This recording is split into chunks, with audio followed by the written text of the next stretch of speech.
Neuromuscular coordination से क्या समझते हैं बताइए।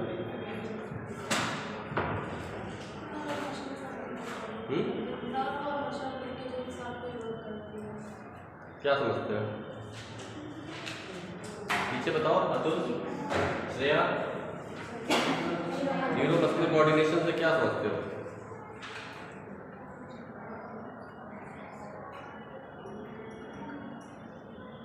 कोई बताओ पीछे से।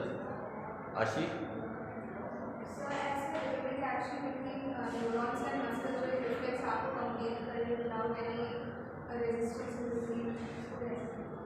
ठीक है। न्यूरोमस्कुलर कोऑर्डिनेशन मतलब कि नर्व और मसल्स का साथ में जो वर्क करते हैं, तो कोऑर्डिनेशन में जो वर्क हो रहा है तो न्यूरोमस्कुलर कोऑर्डिनेशन। हम लोग आज का टॉपिक हमारा न्यूरोमस्कुलर कोऑर्डिनेशन में आगे बढ़ रहा है। न्यूरोमस्कुलर कोऑर्डिनेशन क्या होता है? कोऑर्डिनेशन सबसे पहले being able to do multitask, है ना। हम जैसे कोई भी काम एक साथ, कई काम एक साथ जब करते हैं तो वहाँ पे कोऑर्डिनेशन की जरूरत होती है, ठीक है। Like rub your tummy, pat your head and jump at the same time. ये तीन चीज़ें आप एक साथ करेंगे, है ना, तो उसमें क्या चाहिए आपको? कोऑर्डिनेशन चाहिए। अगर कोऑर्डिनेशन नहीं होगा तो ये चीज़ आप नहीं कर सकते। कोऑर्डिनेशन इज व्हेन टू और मोर सेपरेट एंटिटीज वर्क टुगेदर।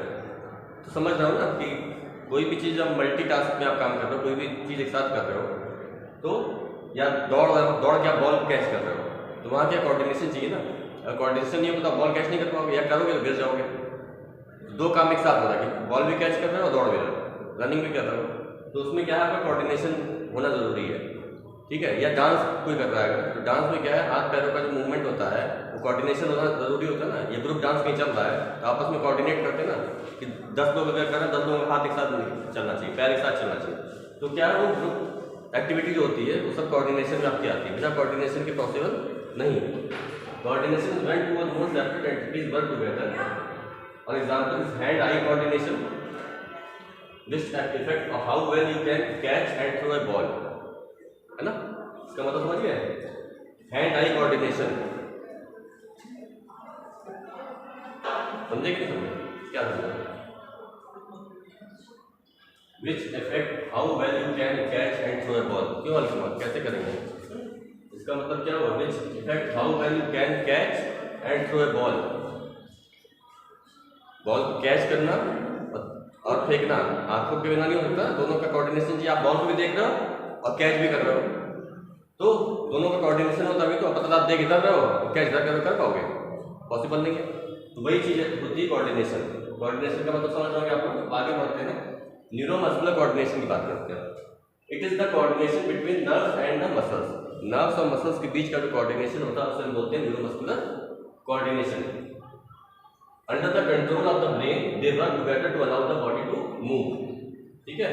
मतलब द ब्रेन से क्या होता है, under the control of the brain के कंट्रोल से दे वर्क टुगेदर, ये साथ में काम करते हैं आपके नर्व्स और मसल्स किसी भी मूवमेंट को करने के लिए, ठीक है। आपके दिमाग में सेंसेशन आया है ना, आपके ब्रेन में सेंसेशन आया कि काम करना है, तो वहाँ क्या हुआ, नर्व्स ने एक्शन किया, सेंसरी रिस्पॉन्स दिया और मोटर एक्शन आपके मसल्स ने किया, तभी तो हुआ मूवमेंट।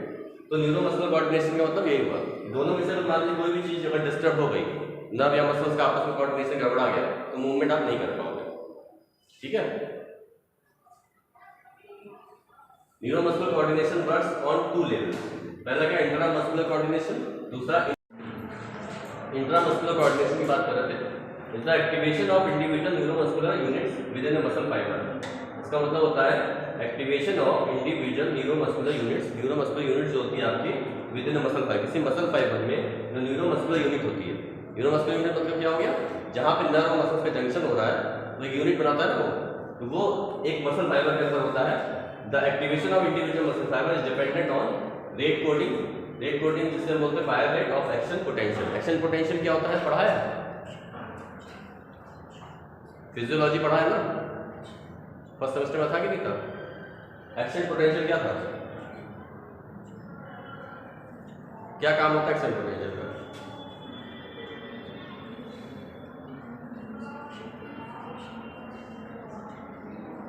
क्या होता है आशिक, कुछ बता रहा है? श्रेया नहीं पता, ये नहीं पढ़ा फिजियोलॉजी में action potential?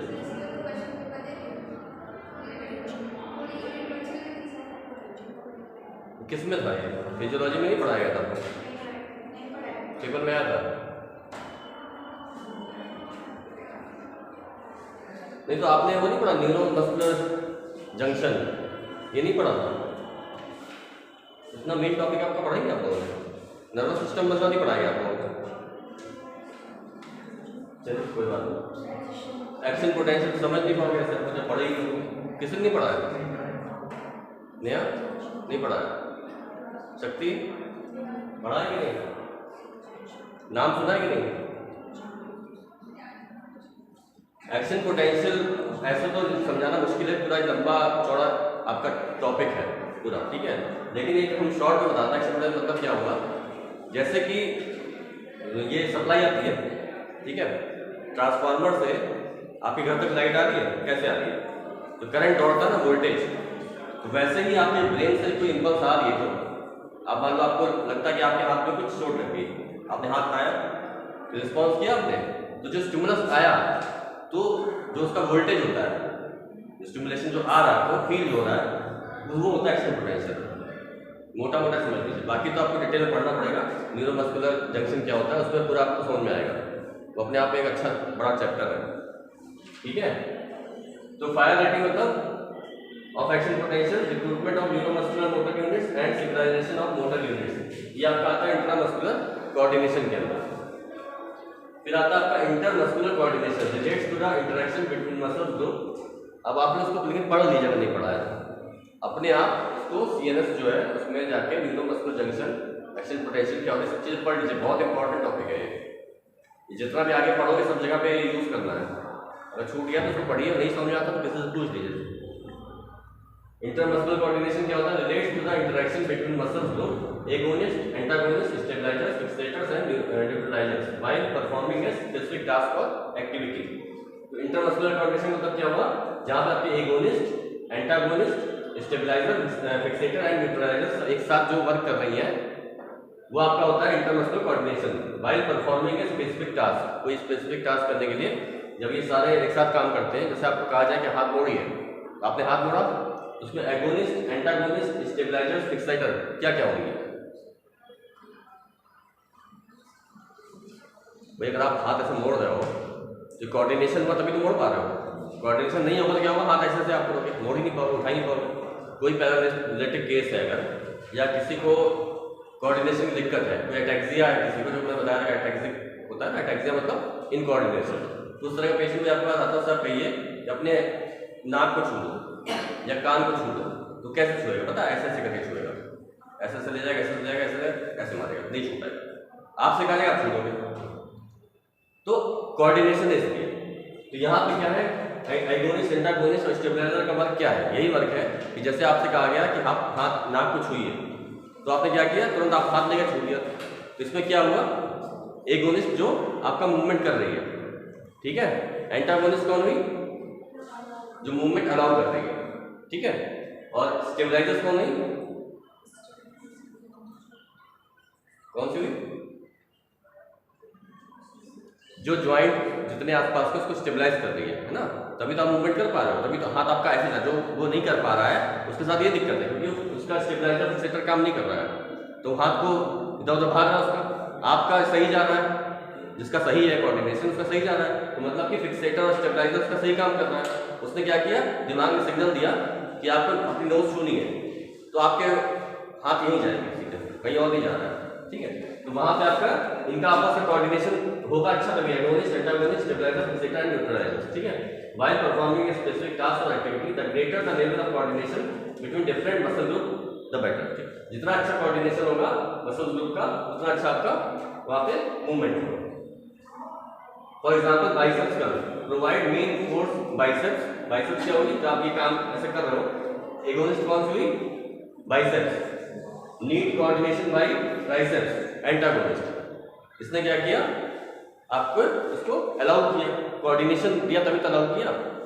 Need coordination of trapezius and rhomboids fixator, इन्होंने क्या किया, ट्रेपेजियस और रोम्बॉइड्स क्या होती है,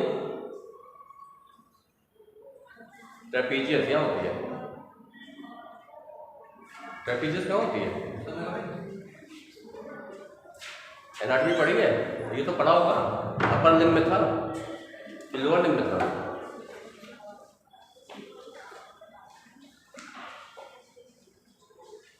ट्रेपीजियस कहाँ होती है? हाथ में होती है, पैर में होती है, कंधे में होती है, थाई में होती है, कहाँ होती है? एब्डोमेन में होती है, नेक में होती है, कहाँ पे होती है? इतने हिंट कर दिए मैंने, हाँ? यहाँ होती है। ट्रेपीजियस मसल्स की बात हो रही है, बोन की बात नहीं हो रही है। ट्रेपीजियम ट्रेपीजॉइड की बात नहीं कर रहे हैं। ट्रेपीजियस मसल आगे किसको पता है ट्रेपीजियस कहाँ होती है? इनकी पता है? बोन थोड़ी है, ट्रेपीजियस मसल है ना।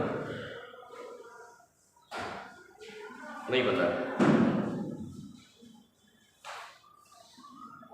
नहीं पता। ये आपके बैक में होती है, upper back. Trapezius, latissimus dorsi पढ़ी थी नहीं? पढ़ाई नहीं, याद कहाँ तो। चलिए, need coordination of trapezius and rhomboids. ये क्या करती है? फिक्सेटर। जब ये आपकी फिक्स होंगी पीछे तभी आप उठा पाओगे ना। अब ये अगर मान लो स्कैपुला आपकी मूव करती रहेगी इधर उधर, तो आपका हाथ ऐसे से जाएगा, सीधा नहीं जाएगा। कोई भी मूवमेंट आप कर रहे हो तो ये फिक्सेटर काम कर देगी कौन? ट्रेपीजियस और रोम्बॉइड्स बाइसेप्स में। नीड कोऑर्डिनेशन ऑफ प्रोनोटर टीरीज, ये क्या करेगी? सिनर्जिस्ट का काम करेगी। ठीक, पढ़ाई करो भाई, आप लोग सब भूल जाते हो। Factors on which neuromuscular coordination depends. कौन कौन से फैक्टर्स पे ये डिपेंड करता है? पहला क्या? Rate relates to control of firing rate of neuromuscular unit. Firing rate means the average number of action potential. Action potential होता है जितना उसमें वोल्टेज जा रहा है, जितना स्टिमुलस जा रहा है ना, वो होता है आपका फायरिंग रेट। अब आता है recruitment of neuromuscular motor unit by working against resistance. Muscles can recruit involve more motor unit to overcome resistance। ठीक है, greater the number of motor units, greater will be the force of contraction। समझ गया तक?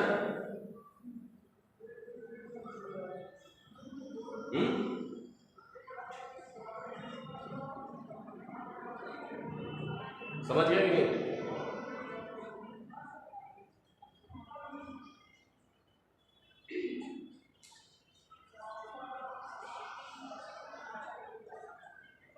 नहीं समझे क्या? कोई जवाब नहीं देता हाँ या ना, या तो कहते नहीं समझे, कहते हाँ समझ गए।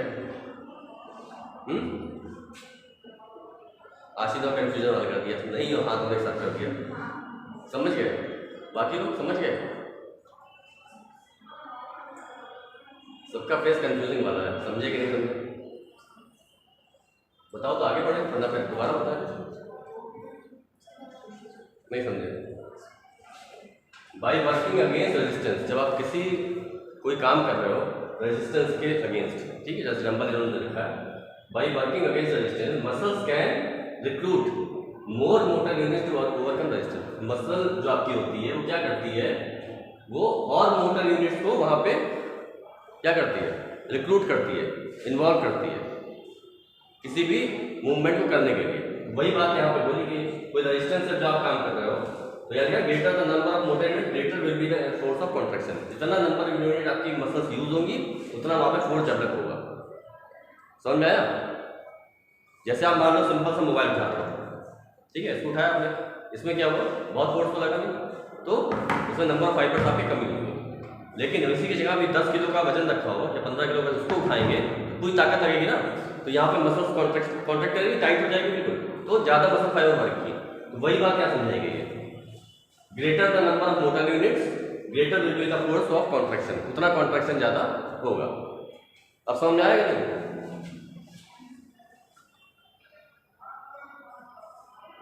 This can be achieved by plyometric training, maximum load training. ये कैसे होता है? प्लायोमेट्रिक ट्रेनिंग से और मैक्सिमम लोड ट्रेनिंग से। प्लायोमेट्रिक क्या होती है? Jump training. जैसे इस पे कूद रहा है ना, ये आपकी प्लायोमेट्रिक ट्रेनिंग होती है, इसको एक्सरसाइज बोलते हैं plyometric. Exercise in which muscles exert maximum force in short intervals of time.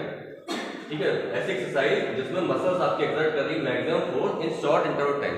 इस समय जंप करने में क्या है? फोर्स ज्यादा लग रहा है लेकिन बहुत कम समय के लिए लग रहा है, तो वो आता है आपका goal to increase muscle power. इसका काम क्या होता है? मसल पावर बढ़ाना, स्पीड और स्ट्रेंथ को। जब मसल पावर बढ़ेगी तो स्पीड और स्ट्रेंथ आपकी ऑटोमेटिक बढ़ जाएगी। समझ गए यहाँ तक? अब आता सिंक्रोनाइजेशन ऑफ मोटर। सिंक्रोनाइजेशन क्या मतलब क्या होता है? कोई चीज सिंक्रोनाइज करना, इसका मतलब समझते हैं ना क्या होता है?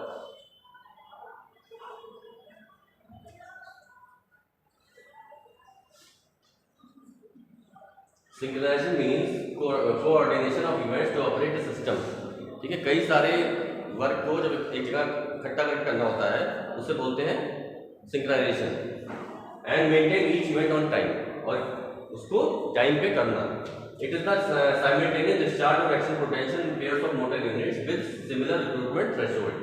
क्या ये simultaneous discharge of action potential in pairs of motor units, मतलब motor pairs of motor unit में एक साथ जो एक्शन पोटेंशियल का डिस्चार्ज होगा। ठीक है, increase synchronization of motor units enhance the ability to recruit muscle fiber at the exact time required, leading to improvement in both efficiency and the force generated. ठीक है, अब यहाँ पे आगे इंक्रीज इन रेट कोटिंग। अगर rate coding बढ़ेगी मतलब action potential की बात हो रही थी जो पीछे, रेट कोटिंग हो गया, रेट कोटिंग बढ़ेगी, रिक्रूटमेंट ऑफ मोटर यूनिट्स बढ़ेंगे, सिंक्रोनाइजेशन ऑफ मोटर यूनिट्स, ये सारी चीजें होंगी तो क्या होगा? और it depends on strengthening of strength training exercise. सिर्फ किस पे डिपेंड करेगा? स्ट्रेंथ ट्रेनिंग एक्सरसाइज पे। स्ट्रेंथ ट्रेनिंग एक्सरसाइज क्या होगी? जिसमें स्ट्रेंथ बढ़ाई जाए। कोई भी आप एक्सरसाइज कर रहे हो या साइकिलिंग कर रहे हो, दौड़ रहे हो या आप डंबल उठा रहे हो, ये सब क्या है? स्ट्रेंथ ट्रेनिंग एक्सरसाइज है, स्ट्रेंथ बढ़ाने के लिए, ताकत बढ़ाने के लिए। Coordination system in the human body, each stimulus will produce a different response. एक आपका जो स्टिमुलस होता है वो डिफरेंट रिस्पांस प्रोड्यूस करता है। जैसा कि आपको दिख रहा है, ये एक साइकिलिंग कर रहा है ना, एक कुछ सोच रहा है, क्रिएटिव थॉट, एक अपना कुछ फिजिकल एक्शन कर रहा है, दौड़ रहा है या रनिंग कर रहा है या बैठ रहा है, खड़ा हो रहा है, एक क्या कर रहा है? साइकिलिंग कर रहा है। तो तीनों का अपना अलग अलग काम है, लेकिन कोऑर्डिनेशन सब में जरूरी है। कोई अगर ये काम क्रिएटिव थॉट कर रहा है तो उसमें भी कोऑर्डिनेशन काम कर रहा है उसका, है ना। साइकिलिंग कर रहे हो तो उसमें कोऑर्डिनेशन चाहिए, बिना कोऑर्डिनेशन साइकिलिंग कर नहीं सकते, गिर जाएंगे। दौड़ रहा है या रनिंग कर रहा है या बैठा हुआ है, तो खड़ा हो रहा है, जो भी कर रहा है फिजिकल एक्टिविटी, इसमें भी आपको कोऑर्डिनेशन चाहिए, है ना। ये सब किसमें आता है? Introduction. Each stimulus will produce a different response, मतलब हर स्टिमुलस का डिफरेंट रिस्पांस बॉडी में होता है। नेक्स्ट डायग्राम देखिए, इसमें क्या है? ये लोग वॉलीबॉल खेल रहे हैं या बास्केटबॉल, जो भी खेल रहे हैं, उसमें क्या उसमें कोऑर्डिनेशन चाहिए ना। अगर कोऑर्डिनेशन नहीं होगा तो कर पाएंगे? नहीं कर पाएंगे। कि दौड़ना भी है, अपने आप को बैलेंस भी करना है, कई बार एक पैर पे खड़ा होना पड़ जाता है, कई बार उछल के बॉल को फेंकते हैं, तो बॉल भी पकड़ी हुई है, अपनी बॉडी को कोऑर्डिनेट किया हुआ है ना, और अगल बगल से उसको बचाना भी है, जीतना भी है। तो सारी चीजें कैसे होंगी? कोऑर्डिनेशन से तो होंगी।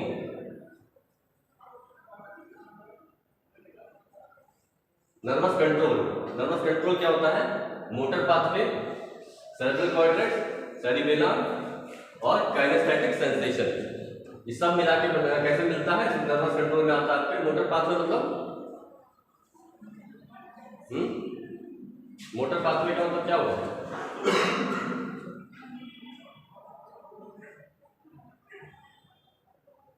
सेरेब्रल कॉर्टेक्स क्या होता है?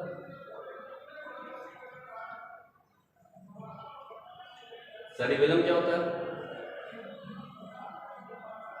नाम सुना कि नहीं? क्या होता है?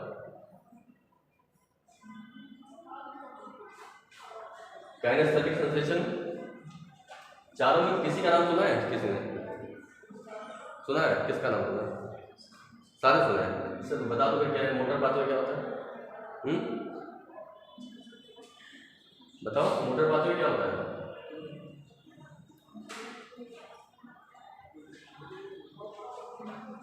क्यों पीछे आदम कुछ याद आ रहा है?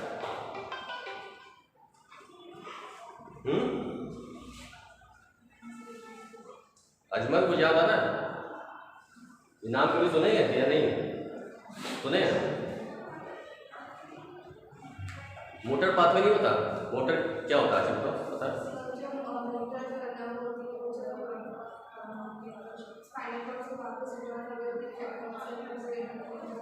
ठीक है, सिंपल सा जवाब सही तो है। और सेरेब्रल कॉर्टेक्स क्या होता है?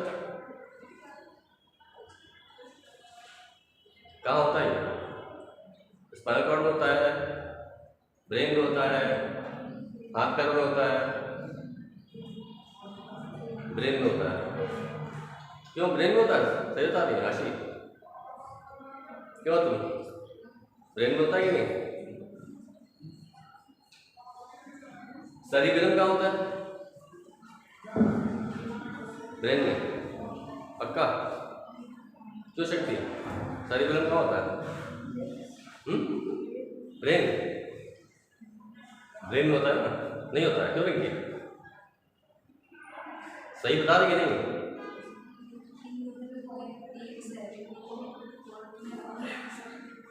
क्या कहते हैं? एक क्या होता है? एक स्पाइनल कॉर्ड में होता है, एक ब्रेन में होता है। अच्छा, काइनेस्थेटिक सेंसेशन, काइनेस्थेटिक सेंसेशन ये सुना कि नहीं? हाँ, मूवमेंट सही बता रहे आगे। सेंसेशन ऑफ मूवमेंट मतलब मूवमेंट आप जब कर रहे हो उसको फील करना है, आपके सेंसरी जो ऑर्गन है उसको फील करना है, तो वो होता है काइनेस्थेटिक सेंसेशन। कोई भी आप मूवमेंट बॉडी का कर रहे हो तो ये होता है, ठीक है। सेरिबेलम, सेरिब्रल कॉर्टेक्स कहाँ होता है? जबकि सब ब्रेन में होता है, स्पाइनल कॉर्ड में नहीं होता है। आप तो होता ही है ब्रेन में, ठीक है।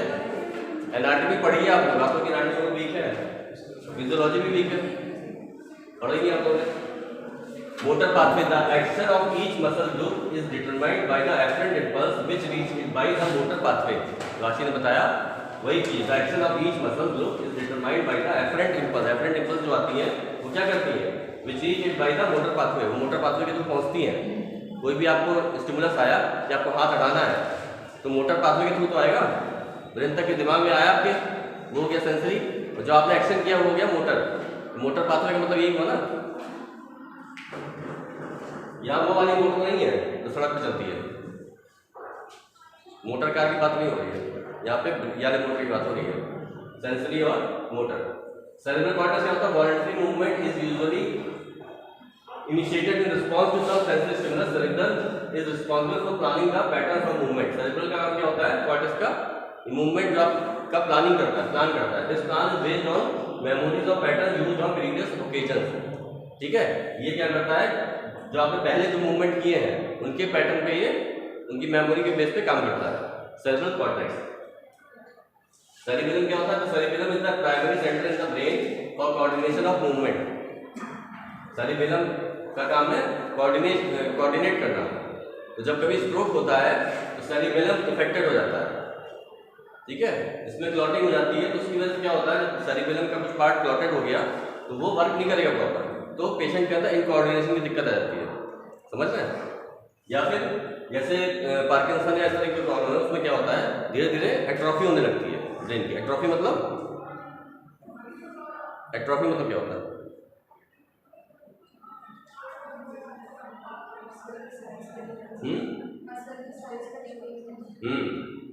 सब भूल जा रहा हूँ। एट्रोफी मतलब मसल्स का कम होना, सिकुड़ना। तो जैसे जैसे एज बढ़ती है, आपने देखा होगा ओल्ड एज में लोग भूलने लगते हैं या चलने में लड़खड़ाने लगते हैं। क्यों? क्योंकि वो एज फैक्टर होता है। एज के हिसाब से क्या होता है? जैसे हाथ पैर की मसल्स में झुर्रियाँ पड़ जाती हैं, हाथ पैर की मसल्स देखो ढीली पड़ जाती है, फेस में झुर्रियाँ पड़ जाती हैं, तो वैसे ही इंटरनल जो मसल्स है ब्रेन की, हार्ट की, है ना, वो सभी तो एज होगी उसकी भी, तो ब्रेन धीरे धीरे क्या सिकुड़ने लगता है, उसे हम बोलते हैं सेरेब्रल एट्रोफी। वो एजिंग प्रोसेस है। लेकिन यहाँ पे कई बार जो स्ट्रोक के पेशेंट होते हैं उनमें स्ट्रोक की वजह से होता है, उतने एरिया में क्लॉटिंग हो गई तो वो पेशेंट को इनकोऑर्डिनेशन की दिक्कत आ जाएगी। The cerebellum is receiving a station of information which reaches by the afferent pathways conveying impulse of kinesthetic sensation from the periphery and from the other parts of the brain including cerebral cortex and vestibular action, ठीक है। तो cerebellum का और cerebral cortex का बहुत important role होता है coordination में, ठीक है।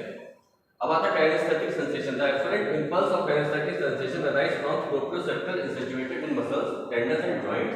दे रिकॉर्ड कॉन्ट्रैक्शन और stretching of muscles and the knowledge of movement and position of the limbs, ठीक है। इनका काम ये होता है, ये क्या करते हैं? रिकॉर्ड करते हैं कॉन्ट्रैक्शन और स्ट्रेचिंग जो हो रही है मसल्स की, उसको रिकॉर्ड करते हैं, and the knowledge of movement and position of the limbs, ठीक है। ये सारा काम किसका होता है? काइनेस्थेटिक सेंसेशन का।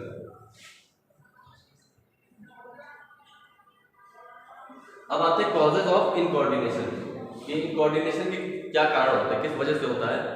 पहला क्या? फ्लैसिडिटी। फ्लैसिडिटी किस में होगी? किस तरह के पेशेंट्स में होगी?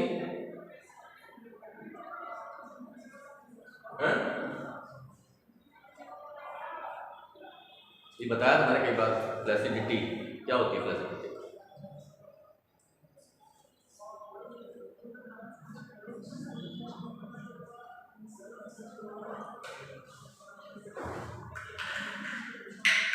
नहीं पता? फ्लैसिडिटी, स्पास्टिसिटी, दो चीजें होती हैं आपके न्यूरो की प्रॉब्लम में। स्ट्रोक किसी को हुआ, जैसे मैं बताया ना, क्लॉटिंग हो गई ब्रेन में, तो क्लॉटिंग होती है तो तुरंत इमीडिएट एक्शन क्या होता है? फ्लैसिडिटी। जो पेशेंट को पैरालिसिस होगी उसके तुरंत वहाँ पे, मान लो राइट साइड होगी, राइट साइड के हाथ पर उसके ढीले पड़ जाएंगे। फ्लैसिडिटी मतलब हाथ ढीला हो गया, आप उठा रहे हो छोड़ गिर जा रहा है, ये हो गया फ्लैसिडिटी। फिर क्या होता है? स्पास्टिसिटी। जब जैसे से हफ्ते 10 दिन में उसमें रिस्पॉन्स आना शुरू होता है तो वो फ्लैसिडिटी से स्पास्टिसिटी में कन्वर्ट होता है, मतलब कि धीरे हाथ पैरों में टाइटनेस आना शुरू होती है, वो होती है स्पास्टिसिटी। ये दोनों न्यूरोलॉजिकल प्रॉब्लम होती है, फ्लैसिडिटी और स्पास्टिसिटी। फिर आता है सेरेब्रल एटैक्सिया। इसका मतलब क्या हुआ? जो सेरेब्रम से आपके इनकोऑर्डिनेशन दिक्कत आ रही है, लॉस ऑफ काइनेस्थेटिक सेंसेशन, या किसी वजह से काइनेस्थेटिक सेंसेशन में लॉस हो गया है। तो ये सारे आपके कॉज होते हैं इनकोऑर्डिनेशन। ये सब में आपका कोऑर्डिनेशन प्रॉब्लम पेशेंट को देखने को मिलेगी। Flaccidity. Any of the lower motor lesion result in the flaccidity. In this case, the nerve impulse cut off before reaching the muscles. Muscles said to be paralyzed and are otherwise called as atonic muscle. समझ गए? इसमें क्या होता है? Muscles said to be paralyzed. ये कई बार आपको बच्चों में भी देखने को मिलेगा। तो बच्चे बाई बर्थ जिनको दिक्कत होती है, तो हेड में कुछ दिक्कत हो, ब्रेन डैमेज हो किसी वजह से, तो उनमें भी आपको दिक्कत देखने को मिलेगी। तो वहाँ पे क्या होगा? मसल सेट टू बी, मतलब वहाँ पे मसल जो भी पैरालाइज हो जाएंगी and are otherwise called as atonic muscle. उनको एटोनिक मसल्स बोलते हैं, ठीक है। In this case the nerve impulse cut off before reaching the muscles. इसमें क्या होगा? जो नर्व सप्लाई कर रही है मसल्स को, वो बीच में ब्रेक हो गई। कई बार ये स्पाइनल कॉर्ड इंजरी में भी होता है, किसी की गर्दन पे चोट लग गई अगर, ठीक है, यहाँ से कट हो गया अगर, और बहुत तगड़ी चोट लगी कि मतलब स्पाइनल कॉर्ड डैमेज हो गई, तो उस केस में क्या होता है? इसके नीचे का कोई पार्ट उसका काम नहीं करेगा, केवल हेड वो मूव कर सकता है, इसके अलावा कोई मूवमेंट नहीं होगा, जीरो मूवमेंट होगा, वो होगा फ्लैसिडिटी। तो पैरालाइज हो जाएगा, उसके हाथ पर बिल्कुल पैरालाइज हो गया। आपने हाथ उठाया छोड़ दिया, पैर उठाया छोड़ दिया, उसको कुछ पता भी नहीं चलेगा, लेकिन सब मूवमेंट खत्म हो जाएगी, ठीक है। तो ये हाइपोटोनिया डिक्रीज। हाँ, तो बात कर रहे थे जैसे किसी को हुआ है, ठीक है, स्ट्रोक हो गया, तो जैसे स्पास्टिसिटी में कन्वर्ट हो रहा है, उसमें आप एक्सरसाइज करा के आए, 24 आवर्स के बाद वो फिर हाथ एक्सरसाइज करेगा, फिर वहीं पहुँच जाएगा। और उस बीच में अगर 2-3 बार कोई रिपीट करा रहा है तब तो ठीक है, कोई रिपीटेशन नहीं करा रहा है तो वहाँ पे क्या करना है? आपको स्प्लिंट देना है। आपने स्ट्रेच कराया, उसका स्प्लिंट बांध दिया, स्प्लिंट आता है इस तरह से, वो बन जाए, हाथ ऐसे रहेगा। फिर जब आप दोबारा कराने गए, आपने स्प्लिंट खोला, फिर एक्सरसाइज कराई, फिर बांध दिया, तो इससे क्या होगा? ये टाइटनेस नहीं आएगी। और अगर ये नहीं कराया या किसी ने फिजियोथेरेपी नहीं कराई तो उसका हाथ ऐसे हो जाएगा। एक बार कॉन्ट्रैक्शन यहाँ बन गया ना, इसका कोई इलाज नहीं है। कितना भी इसमें ऑपरेशन कराते हो, सर्जरी कराते हो, तो वो बात आती नहीं है कि कहाँ सर्जरी कराओगे। अब ये भी टाइट हो गया, ये भी टाइट हो गया, ये भी टाइट हो गया, फिंगर्स भी टाइट हो गई, तो पूरे हाथ की सर्जरी तो नहीं हो सकती ना। तो यहाँ पे इसीलिए फिजियोथेरेपी इंपॉर्टेंट है, समझ गए? स्प्लिंट देखो यहाँ से बना हुआ है, दिख रहा है व्हाइट कलर का, इस तरह के स्प्लिंट होते हैं, ये बांध जाते हैं हाथ में, पैर में, सबके लिए आते हैं, बनवाने पड़ते हैं। वो लोग होते हैं जो ऑर्थोसिस वाले होते हैं, वो आते हैं, अपना नापते हैं, नाप के वो बनाते हैं पेशेंट को।